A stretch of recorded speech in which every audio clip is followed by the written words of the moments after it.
আসসালামু আলাইকুম। Mrk Academy থেকে স্বাগতম। আজকের ভিডিওটা হচ্ছে গতি চ্যাপ্টারের উপর, লেকচার 4।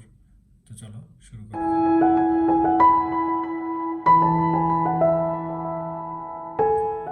এখানে যে সমস্যাটা আছে সেটা হচ্ছে 54 কিলোমিটার পার আওয়ার বেগে চলন্ত একটা গাড়ির চালক 46 মিটার দূরে একটা পথচারী দেখতে পেয়ে ব্রেক চাপলো। গাড়িটি পথচারীটার 1 মিটার সামনে এসে থেমে গেল। এখন বলতেছে ব্রেক চাপার পর গাড়িটি থামাতে কত সময় লাগবে সেটা আমাকে বের করতে হবে। আচ্ছা, সময় বের করার জন্য গতি বিষয়ক যতগুলা সূত্র আছে সবগুলাতে আমার একটা জিনিস লাগে, সেটা হচ্ছে ত্বরণ। কিন্তু এখানে কোনো ত্বরণ দেয়া নাই। এখানে আদিবেগ ইউ ইজ ইকুয়াল টু দেয়া আছে 0 মিটার পার সেকেন্ড, সেটা দেয়া আছে। অর্থাৎ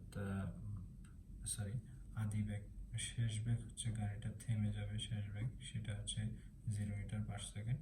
আদিবেগ ইউ ইজ ইকুয়াল টু দেয়া আছে 54 কিলোমিটার পার আওয়ার, যেটাকে আমরা যদি মিটার পার সেকেন্ডে কনভার্ট করি সেটা হচ্ছে এভাবে কনভার্ট করব। কিলোমিটারটাকে প্রথমে মিটারে নিব, 1000 দিয়ে গুণ করলাম, এরপর আওয়ার আছে, আওয়ারটাকে সেকেন্ডে নিতে হলে 60 × 60 3600 দিয়ে ভাগ করতে হবে। তো এটা ভাগ করলে আসে হচ্ছে 54 × 1000 divided by 60 × 60 is equal to আসে 15 metre per second. 15 metre per second আসে। আচ্ছা, অতিক্রান্ত দূরত্ব S, S is equal to হচ্ছে 46 - 1 মিটার। যেহেতু গাড়িটা পথচারীর 1 মিটার সামনে এসে থেমে গেছিল, সেটা হচ্ছে 45 মিটার। এটা হচ্ছে অতিক্রান্ত দূরত্ব। আমাকে ত্বরণ এ ইজ ইকুয়াল টু বের করতে হবে। আচ্ছা, তো এখন আমরা জানি ভি স্কোয়ার সমান ই স্কোয়ার প্লাস 2as, এই সূত্রটা জানি। ভি হচ্ছে 0, ইউ হচ্ছে 15 square, 15 square plus 2 into A এর মানটা বের করতে হবে, এস হচ্ছে 45, বা এ ইজ ইকুয়াল টু আসবে minus 225 divided by 90 is equal to 2.5 metre per second square. এটা হচ্ছে আমার ত্বরণ আসতেছে। আচ্ছা, এখন ব্রেক চাপার পর গাড়িটি থামাতে প্রয়োজনীয় সময় বের করতে হবে, কত সময় লাগবে। আবার আমরা জানি হচ্ছে ভি সমান ইউ প্লাস এটি, এই সূত্রটা জানি। তো এখানে শেষ বেগ 0, আদি বেগ হচ্ছে 15, এ হচ্ছে 2.5, টিটা আমাকে বের করতে হবে। তো এখানে মাইনাস 2.5, এটা মাইনাস 2.5 হবে। তাহলে টি ইজ ইকুয়াল টু হবে 15 ডিভাইডেড বাই 2.5, মাইনাসটা চলে যাবে কারণ টিটা যদি এই পাশে নিয়ে আসি মাইনাসটা প্লাস হয়ে যাবে। আর এখানে ভাগ করে দিলাম, তো 15কে 2.5 দিয়ে ভাগ করলে আসবে 15 ভাগ 2.5 ইজ ইকুয়াল টু হচ্ছে 6 সেকেন্ড। তাহলে ব্রেক চাপার পর গাড়িটি থামতে সময় লাগবে হচ্ছে 6 সেকেন্ড। এটা হচ্ছে আনসার। এখন খ নম্বর প্রশ্ন দেখো।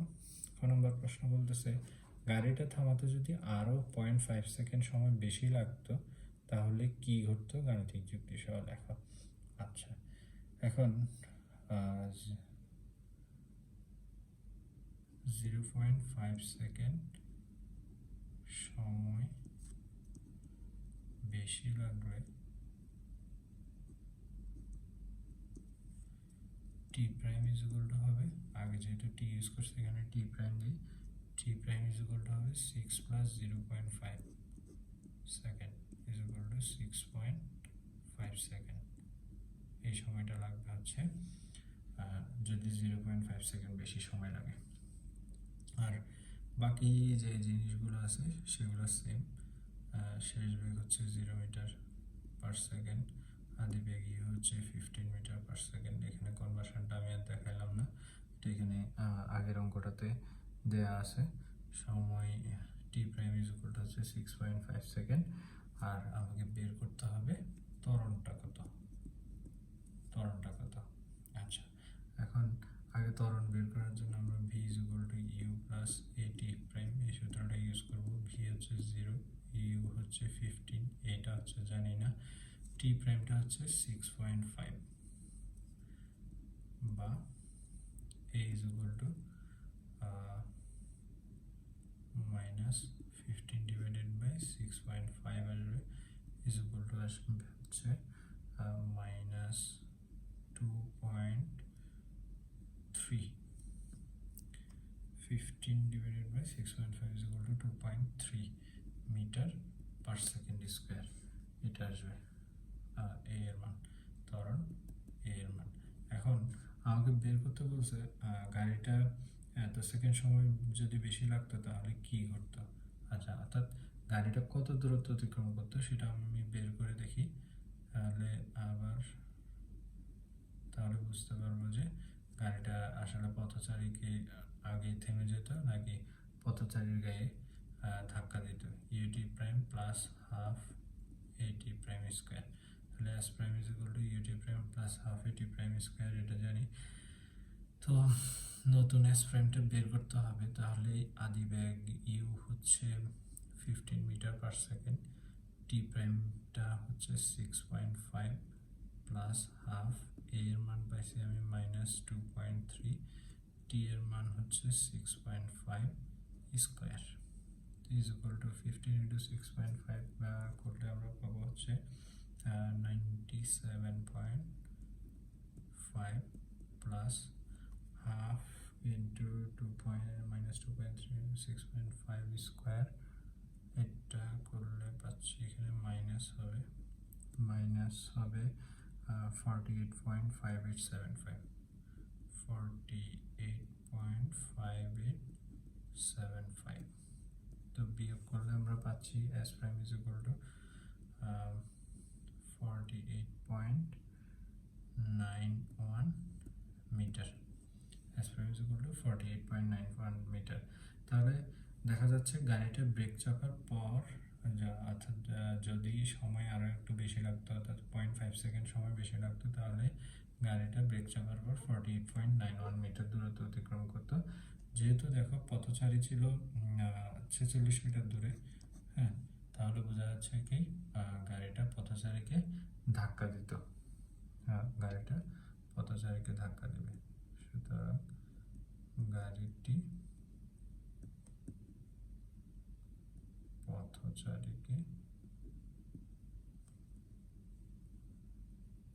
ধাক্কা দিবে, তার মানে হচ্ছে অ্যাক্সিডেন্ট হবে, অর্থাৎ এটাই, অর্থাৎ গাড়িটা পথচারীকে ধাক্কা দেবে। তো আশা করি অঙ্কটা বুঝতে পারছো, সহজ একটা সমস্যা। এই নিয়ম এই অঙ্কটা প্রায় সময় দেখা যায় এরকম একটা অঙ্ক আসে পরীক্ষায়, তো ভালোভাবে প্র্যাকটিস করবা। আর যদি কোনো সমস্যা থেকে থাকে তাহলে কমেন্ট বক্সে জানাবা। ভিডিওটা যদি ভালো লেগে থাকে অবশ্যই লাইক, কমেন্ট, শেয়ার করবা।